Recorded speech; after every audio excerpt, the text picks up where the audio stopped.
Now, for more analysis, I'm joined by retired Brigadier General Ismael Alsodani from Washington, D.C., and he's a former Iraq defense attaché to the United States. Well, thank you very much for joining us here on TRT World, Ismael. So some would say that it's quite surprising that Abdul Mahdi even survived this long, given the political instability and the protests. Yeah, I agree with this narrative.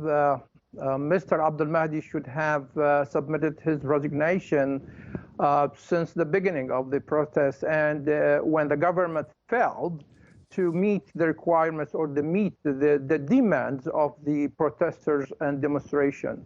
I think that is long due, and anyway, he has submitted his resignation now, and this is the first step towards more reforms in the political system, in the electoral law. There are lots of demands by the protesters to the government or the political parties.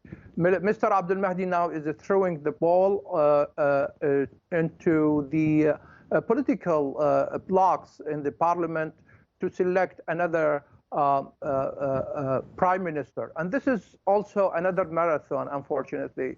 Iraq is struggling to find his replacement, or the political parties will be struggling to find his replacement. Within the political parties, I don't think so. The protester would accept any prime minister from within the political parties to be replaced by Mr. Abdul Mahdi. Well, looking at what the Iraqis are demanding is more jobs, an end to corruption and better public services, but there's not actually a head of the protesters to sit at that table with the politicians. Looking at this resignation, do you think it will produce any significant change towards peace? I mean, we are talking about 400 people almost dead in a couple of months.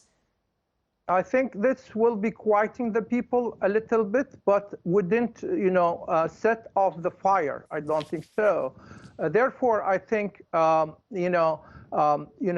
beginning of having a new prime minister, a technocrat prime minister, without, political conditions from the political parties, and to form a new government, also to propose new electoral law to be passed by the parliament. This will be more significant development in the Iraqi arena or theaters to set off the fire. Otherwise, if the political parties will be insisting on the status quo, let's say, nothing will be happening, nothing will be changed. Abdul Mahdi will be replaced by someone else from the political elite or political class, which is accused of being corrupt, which are accused of being, bringing that, disasters or problems to Iraqi economy, to Iraq internal political issues.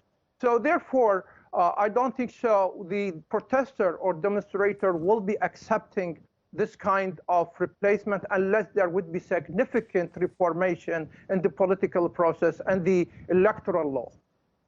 And what do you think needs to happen to actually stop this violence? Do you think an international community needs to step in there?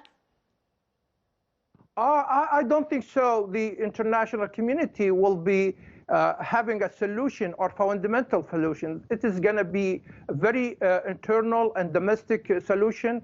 Political parties should admit that 16 years enough for the Iraqis. They have seen lots of disasters, as I said, and therefore they need to step.